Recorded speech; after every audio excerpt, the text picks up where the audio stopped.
साथियों, जय किसान। मैं रवि आज़ाद।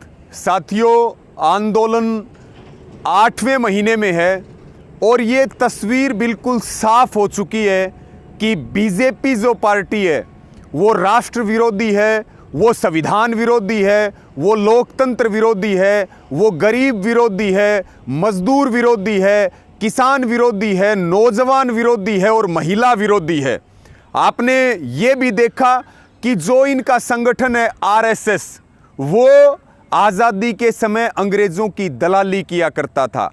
आज आप ये भी देख रहे कि आरएसएस और बीजेपी केवल सांप्रदायिकता का काम करते हैं, केवल जाति पाति के नाम पर बांटने का काम करते हैं, केवल क्षेत्रों के नाम पर बांटने का काम करते हैं और 3 कानून ला करके देश के किसान को, मजदूर को, गरीब को सड़कों पर बैठा दिया है। और पूरे तरह से अगर हम समझें तो भारतीय जनता पार्टी और जो आरएसएस है वो देश के संविधान को खत्म करके, लोकतंत्र को खत्म करके वो एक अपना संविधान लागू करना चाहते हैं। इसलिए साथियों, जरूरी है कि हिंदुस्तान बीजेपी मुक्त बने, बीजेपी मुक्त भारत हो, ऐसा अभियान भी अब चलाने की जरूरत है। मेरी आप सबके माध्यम से अपील है कि जनता सच्चाई जान चुकी है। जिस जनता ने इनको सत्ता पे पहुंचाया, इनको सत्ता की कुर्सियों तक लेकर के गए, वो जनता बीजेपी से अलग हो चुकी है। बहुत सारे कार्यकर्ता, बहुत सारे पदाधिकारी देश भर में, हरियाणा भर में उन्होंने भारतीय जनता पार्टी को छोड़ा है, उन्होंने आरएसएस जैसे संगठनों को छोड़ा है और वो किसान आंदोलन में कूद गए हैं ताकि उनके ऊपर और आने वाली पीढ़ियों के ऊपर कोई दाग ना लगे। इस वीडियो के माध्यम से मेरी बीजेपी के सभी पदाधिकारियों से जो अपने स्वार्थ के लिए बीजेपी के पदों के ऊपर बैठे हैं, उनसे सबसे अपील है कि वोटर खिसक चुके हैं, कार्यकर्ता टूट चुके हैं। आप स्वार्थ छोड़िए और देश के किसान की ओर देखिए, हिंदुस्तान की ओर देखिए और माओं के पेट में पड़ रहे बच्चों की ओर देखिए।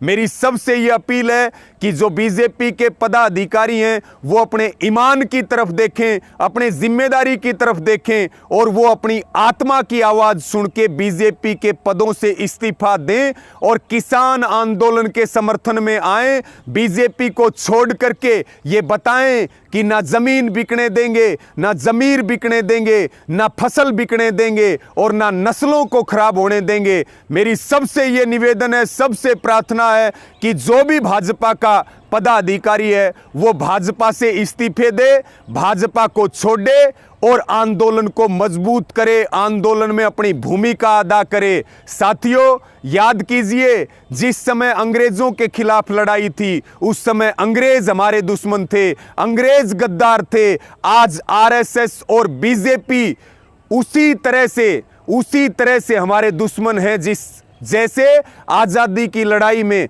अंग्रेज हमारे दुश्मन थे। तो मेरा आप सबको ये कहना है कि गद्दार साबित ना होइए, आप अंग्रेजों के बराबर अपनी तुलना मत करवाइए, आप अपनी ना सोचें लेकिन कम से कम अपनी आने वाली पीढ़ियों के ऊपर दाग ना लगाइए। सर धड़कीबाजी का आंदोलन चल रहा, आप इस स्वार्थ को त्यागें और जो देश विरोधी बीजेपी है उसके पद को छोड़ करके अपने ईमान का परिचय दें और इस किसान आंदोलन को मजबूत करें, क्योंकि इसी आंदोलन से देश बचेगा, इसी आंदोलन से तस्वीर और तकदीर बदलेगी और इसी आंदोलन से हिंदुस्तान का लोकतंत्र बचेगा। मैं अंत में फिर आपसे अपील करता हूं कि बीजेपी के पदाधिकारी, बीजेपी के जो वोटर और कार्यकर्ता थे, उनकी तरह जिम्मेवारी समझ करके और ज्यादा से ज्यादा अपने पदों से इस्तीफा दें और अपने ईमान का, धर्म का, अपनी जिम्मेवारियों का एहसास कराएं और बताएं